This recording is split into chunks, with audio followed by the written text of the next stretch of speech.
Welcome to our deep dive. This time, you've given us the Future of Jobs Report 2025 from the World Economic Forum. Oh, yeah. And we're talking about a survey It's a big one. of over 1,000 employers Mm-hmm. representing a massive 14 million workers Oh. across 22 industries and 55 economies. It's huge. Just a lot to unpack. So we're here to distill those need-to-know insights just for you. Absolutely. Today, we're zeroing in on job growth trends, the skills employers are really clamoring for, how AI is changing the game, Mm-hmm. and those big economic and workforce shifts that you can't afford to ignore. Yeah, it really is fascinating. It's a snapshot of where the global job market is heading. And what struck me was the sheer scale of change the report predicts. Yeah. I mean, we're not just talking about incremental shifts here, but a fundamental reshaping of the work landscape as we know it. So let's dive into the specifics. Yeah. The report lays out 5 major forces that are driving this transformation. And it's not just about technology, Yeah. although AI, robotics, and energy tech are definitely making waves. Right. It's much more nuanced than that. I mean, think of it as a complex web of interconnected factors. Hmm. The rising cost of living is a major concern for employers, Yeah. even more so than a potential economic slowdown. Hmm. Then there's the green transition, with nearly half of the employers surveyed believing that climate change mitigation and adaptation will completely reshape their businesses. So what does this mean for you? Well, for starters, it means those green jobs we keep hearing about, Yeah. they're not just a trend. No. They're a tidal wave. Renewable energy engineers, EV specialists, sustainability consultants. Yeah. These roles are set to explode in the coming years. And it's not just about new jobs emerging. Right. I mean, existing roles are going to have to adapt. If companies are integrating sustainability into everything they do, that means everyone from marketers to accountants will need to factor in environmental considerations. Yeah. It's like everyone's getting a sustainability upgrade, Yeah. regardless of their job title. So green skills are going to be in high demand across the board. But the report doesn't stop there. It also highlights the global population paradox, with some countries facing aging populations while others experience youth booms. Exactly. Yeah. And both scenarios create unique workforce challenges. Countries with shrinking workforces may struggle to fill essential roles, while those with booming youth populations need to create enough jobs to absorb all that new talent. Right. It's a global puzzle. And just to add another layer of complexity, there's the fifth force, geopolitical instability, trade wars, conflicts, shifting alliances. Yeah. It's all impacting global supply chains, investment decisions, and even the types of skills in demand. Absolutely. In a less predictable world, companies need workers who can adapt to changing circumstances, think critically, and solve problems on the fly. So-called soft skills are becoming increasingly valuable in this environment. Yeah, it seems like flexibility and resilience are the name of the game. But let's get to the good stuff. Yeah. Jobs, jobs, jobs. Right. The report predicts net job growth through 2030. That's right, but it's not a simple equation. While 170 million new jobs are projected to be created, Wow. 92 million are expected to be displaced. Okay. So while the overall outlook is positive, there's going to be a lot of churn in the job market. Yeah. Think of it as musical chairs on a global scale. So we need to be strategic about where we sit when the music stops. Right. Where these new jobs concentrated. Well, when we look at the fastest growing jobs by percentage, it's a tech lover's dream. Big data specialists, fintech engineers, AI and machine learning specialists, software developers, Oh, yeah. they're all topping the charts. Mhm. And of course, those green jobs we talked about are also experiencing rapid growth. So if you're tech savvy and have a passion for sustainability, the future looks bright. But what about those of us who aren't coding wizards or renewable energy gurus? Don't worry, there's plenty of opportunity for everyone. When we look at growth by the number of jobs, it's a different story. Think essential but often overlooked roles. Okay. Farm workers, delivery drivers, construction workers, salespeople, food processing, the backbone of any economy. Yeah, it's interesting to see those essential jobs holding their own against the rise of automation. And there's another sector experiencing massive growth, Okay. one that's directly linked to those demographic shifts we discussed, the care economy. As populations age, the demand for nurses, social workers, and other care providers is skyrocketing. So it seems like the job market is expanding in two directions. High tech and essential work. It's almost like a barbell effect. Oh, that's a great analogy. Yeah.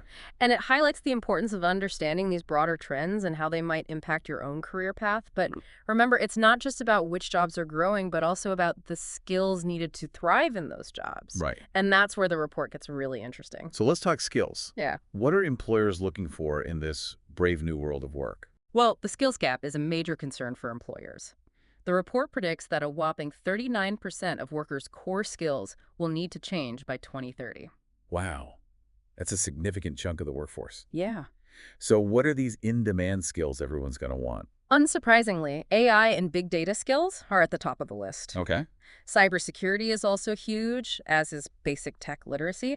But here's the twist. Okay. Creative thinking and resilience are also becoming incredibly valuable.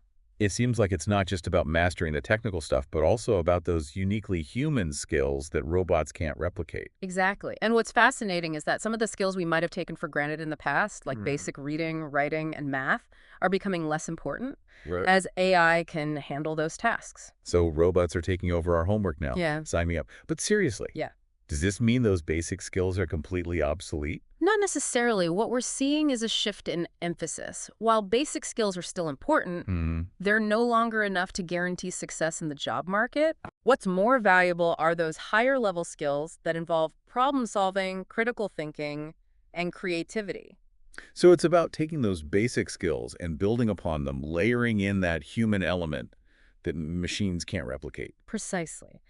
And speaking of technology, Yeah. the report also delves into generative AI, or Gen AI, Okay. that buzzy new technology everyone's talking about. Yeah, the report compares the hype to the reality of what Gen AI can actually do. What did they find? Well, it turns out Gen AI is great at certain tasks, All right. like those that are knowledge-based and digital in nature, but it's surprisingly bad at others, especially jobs that require physical dexterity, emotional intelligence, or nuanced human interaction. So those who feared a robot takeover can breathe a sigh of relief. For now, at least. The key takeaway is that Gen AI is a tool, Yeah. not a replacement for human workers. It's about finding ways to leverage this technology to augment our capabilities, not to eliminate us entirely. So rather than fearing robots, we should be thinking about how we can partner with them, right? Exactly. What does this all mean for someone listening who's trying to navigate this rapidly changing landscape? The key takeaway is adaptability. Okay. The future of work is in constant flux. So be prepared to embrace continuous learning, pick up those in-demand technical and soft skills, and be open to new opportunities. The skills you have today may not be the skills you need tomorrow. Yeah. So be proactive about staying ahead of the curve. That's great advice. And on that note, we're going to move right into the next section of this deep dive. Okay. Where we'll dive deeper into what employers are doing to attract and retain talent in this candidate-driven market. All right. Stay tuned. Let's go. So we were just discussing how important it is to adapt and learn new skills, and it turns out employers are realizing this too. Yeah. In fact, the Futures Jobs Report found that half of all workers received some kind of training last year. That's up from 41% in 2023. That's a significant increase. Yeah, a pretty big jump. It seems like employers are finally understanding that investing in their employees' skills is crucial. Right. But what kinds of training are we talking about here? Is it all about coding and AI, or are those human-centered skills also getting some love?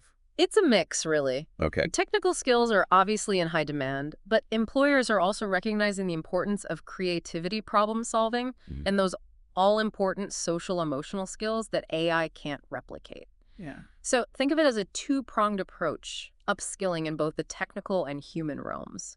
So it's not just about becoming a robot whisperer, but also about honing those uniquely human skills that set us apart. Right. But who's footing the bill for all this training? Are employees expected to shell out for their own upskilling, or are companies stepping up to the plate? It's a shared responsibility for the most part. Okay. The report found that most training is funded by employers themselves, but free and government-funded programs are also on the rise.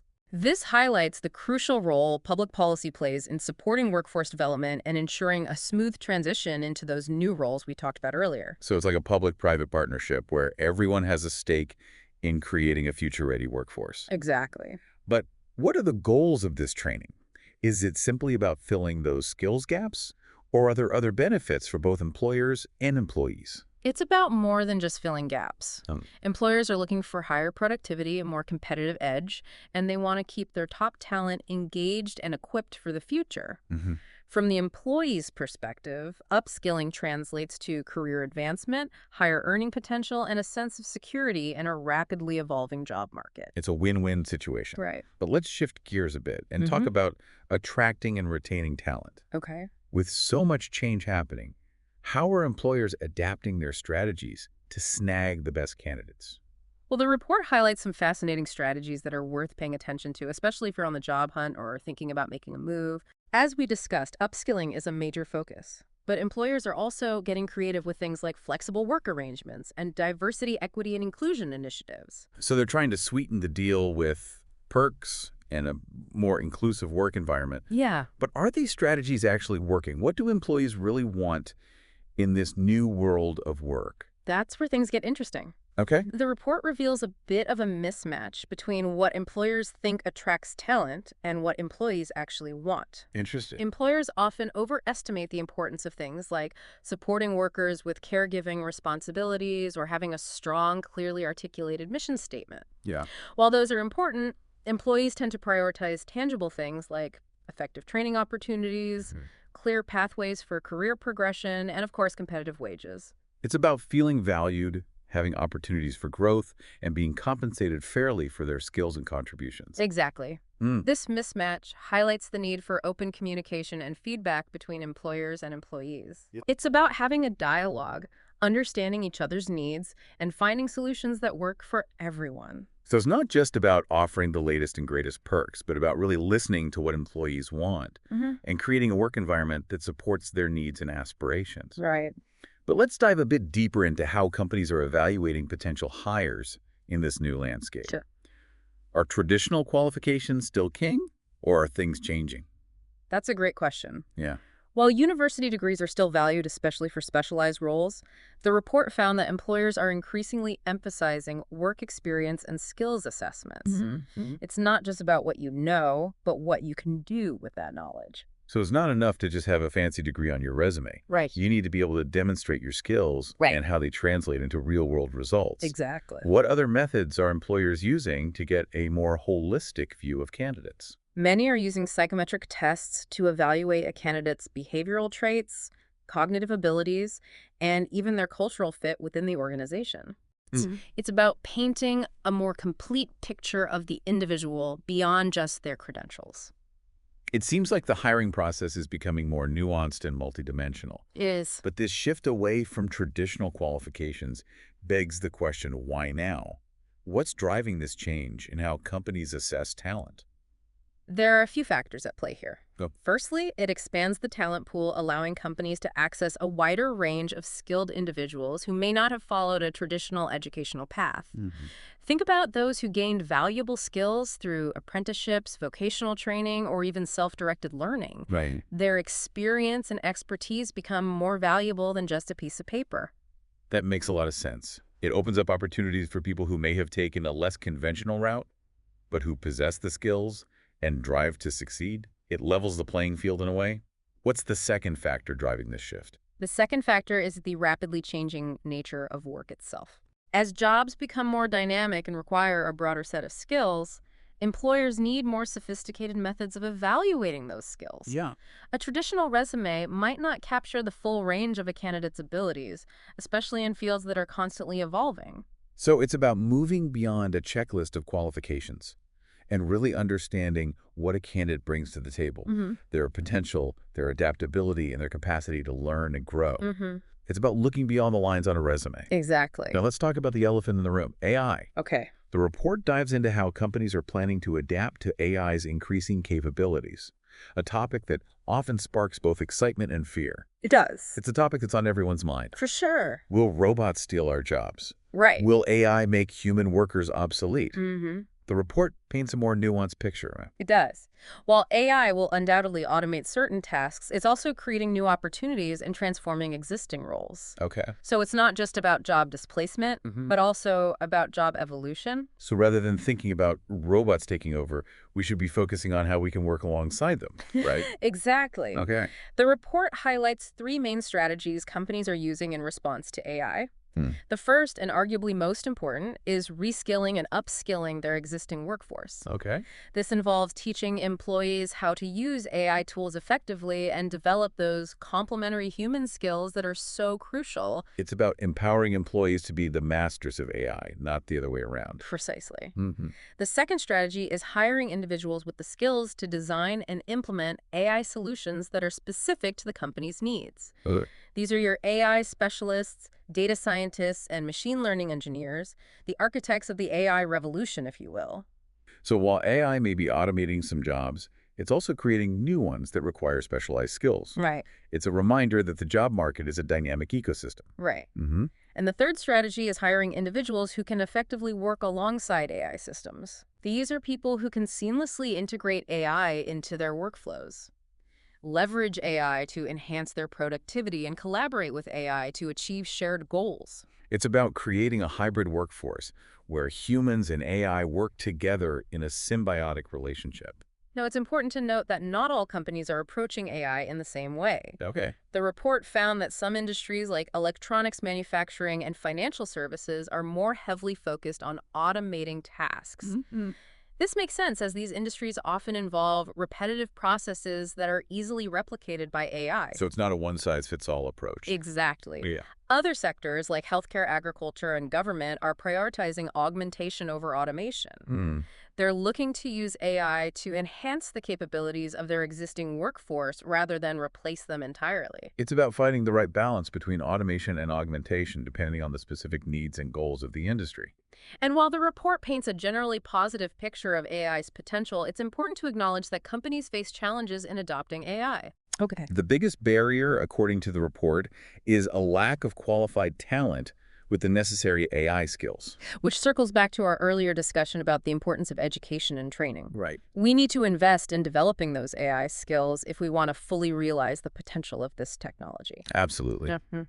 Other barriers include the high cost of AI products and services, the lack of customization to specific business needs, complex and costly regulations, and even a lack of demand among consumers. It seems like it's not just about building the technology, but about creating an ecosystem that supports its adoption. Exactly. Yeah. This is where collaboration between governments, businesses, and educational institutions is critical. Mm-hmm. We need to be working together to develop the talent infrastructure and regulations needed to support responsible and inclusive AI adoption. That's a great point. Yeah. It's a reminder that the future of work isn't something that just happens to us. Right. It's something we actively create through our choices, our policies, and our collective actions. And that brings us to the final part of our deep dive, where we'll explore the role of public policy in shaping this future of work. We're back for the final leg of our deep dive into the Future of Jobs Report 2025. Okay. We've explored the forces shaping the job market, those in-demand skills, Mm-hmm. and how companies are adapting to this new landscape. Yeah. Now let's talk about the role of public policy. Okay. Because let's face it, navigating this changing world of work, Yeah. it isn't just about individual effort. Mm-hmm. We need a supportive ecosystem to help workers thrive. Absolutely. The report highlights several key areas where public policy can make a real difference. Okay. First and foremost is funding for reskilling and upskilling programs. Mm-hmm. We've talked about the importance of training, Yeah. but it's not enough for employers to just recognize the need. Right. There needs to be tangible support to make these programs accessible and effective. So it's not just about throwing money at the problem, No. but about strategically investing in programs that target those specific skills gaps we've been discussing. Right. What else does the report recommend in terms of policy interventions? Well, beyond funding, improving public education systems is crucial. We need to equip students with the foundational skills they'll need to thrive in a rapidly changing world. Mm. And I'm not just talking about STEM skills. It's also about fostering creativity, critical thinking, problem solving, and those all-important social-emotional skills that are becoming increasingly valuable. It's about nurturing those uniquely human skills that set us apart from the machines. Right. What other policy areas does the report emphasize? The report also highlights the need for greater flexibility in hiring and firing practices. Okay. This one can be a bit controversial, but the argument is that greater flexibility allows businesses to adapt more quickly to changing market demands, Mm-hmm. which ultimately leads to more job creation. So it's about finding that delicate balance between protecting worker security and allowing businesses to remain agile and competitive in a globalized economy. Yep. It's a complex issue with no easy answers. Exactly. Policymakers need to carefully consider the impact of these policies on both businesses and workers. Right. Now, shifting gears a bit, the report also dives into the issue of diversity, equity, and inclusion. Okay. This is an area where we're seeing progress, but there's still work to be done. Yeah, the report found that employers are increasingly prioritizing DEI initiatives, particularly those supporting women, older workers, and people with disabilities. Mm-hmm. That's encouraging. It is. It suggests a growing awareness of the need to create a more inclusive and equitable workforce. Right. But it's not just about ticking boxes. Yeah. It's about creating a workplace culture where everyone feels valued, respected, and empowered to contribute their unique talents. It's about moving beyond superficial gestures and enacting real systemic change. Right. What specific actions can companies take to foster a more inclusive work environment?